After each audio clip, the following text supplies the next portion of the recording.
Yo, what's going on, guys? It's Jace, and I'm bringing you guys the Jordan 1 Royal Toe sneaker review today. So let's get right into this video.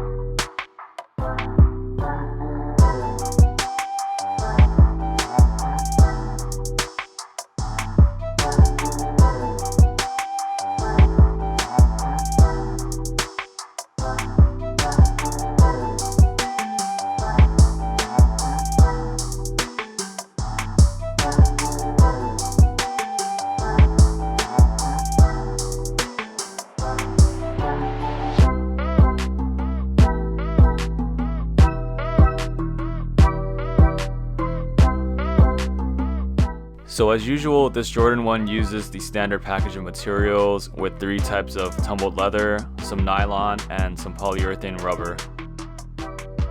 Starting off with the first type of leather, it's going to be the softest of the 3, and it's going to have the most pebbling and will be generally used in the sections that need to flex, such as the toe box and the top of the ankle support, as well as the ankle collar. Now moving on to the second type of leather, it's going to be used exclusively on the side panels. This leather is going to be more of a flat grain, but it will have a slightly pebbled look, and this is going to be used to still provide some support, but also to give some nice comfort, since the widest part of the foot does have to pass through these sections in the middle of the shoe.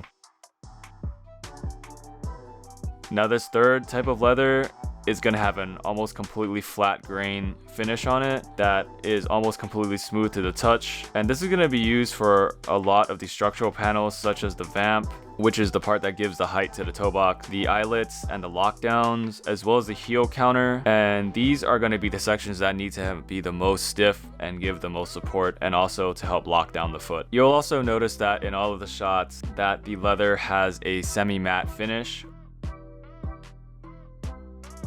The tongue is gonna be a nylon weave that wraps into a nice super soft sock liner that is most likely also some kind of polymeric woven material. So moving on to the laces, they are gonna be 100% cotton, and if you guys do switch your laces out often, do check out my other video, and I'll provide that in the link below, where I show you guys how to keep your laces nice and crispy. So now moving to the outsole, it's gonna be your typical molded polyurethane outsole, and it's gonna have your standard details such as the Nike logo in the center, star pattern near the edge of the toe section. As you guys just saw in the material section, the leather is a lot softer, as you can see here. When I press into the leather, it just completely dents without any real pressure. And honestly, the leather and the rest of the materials, it's really quite a bit nicer in terms of quality. It's more plush than the Code JPs that I just got. It's a little bit nicer even than the Cord Purples, and those were decent compared to a lot of the other Jordan ones that came out recently. Anyways, back to the review. Now moving on to the colors, this shoe is going to be a mix of black, white, and game royal. The color blocking takes exactly after the iconic bread toe, which is similar to the black toe, except in a royal version instead of the bread. To me, the game royal is definitely the star of the show, here being present in the toe box, the ankle support, and the ankle collar, and also the bottoms of the outsole. It gives the shoe a very nice hit of color, and I personally love how understated this color is. It's a very deep, rich blue indoors, but when you're outside, when the sun hits it, it brightens up and appears to be an extremely bright pigmented blue. Now moving on, the black is very prominent, taking up many sections, including the vamp, the lockdown, the heel counter, and the upper ankle counters, and it gives the overall colorway some refinement. Now finally, you have the white, which is most prominent on the side panels, and it also displays the Air Jordan 1 logo proudly, and it's also on the textured outsole. This white is a nice addition, and it breaks up an otherwise dark and muted colorway, and it strikes a nice balance between itself and the Game Royal and black.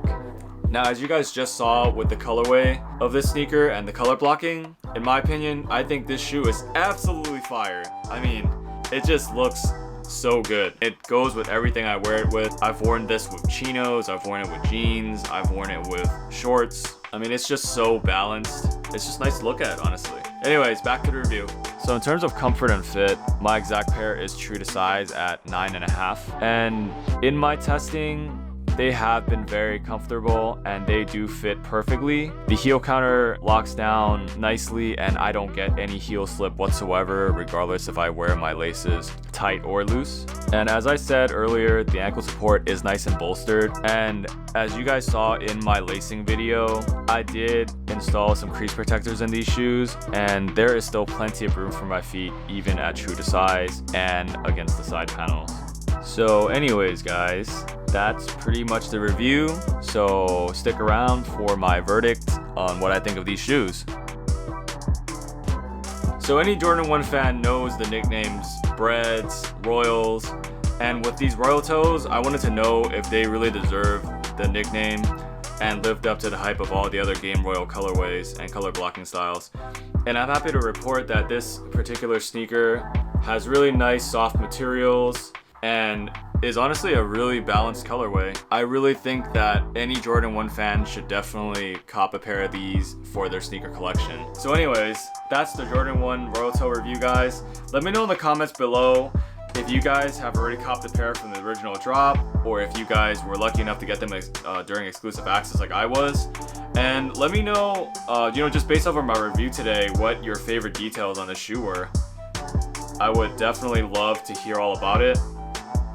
And as always, guys, don't forget to like the video, subscribe to the channel, and ring that bell so you guys get notified when I do my latest drops. And as always, stay safe, and I'll see you guys in the next one. Peace.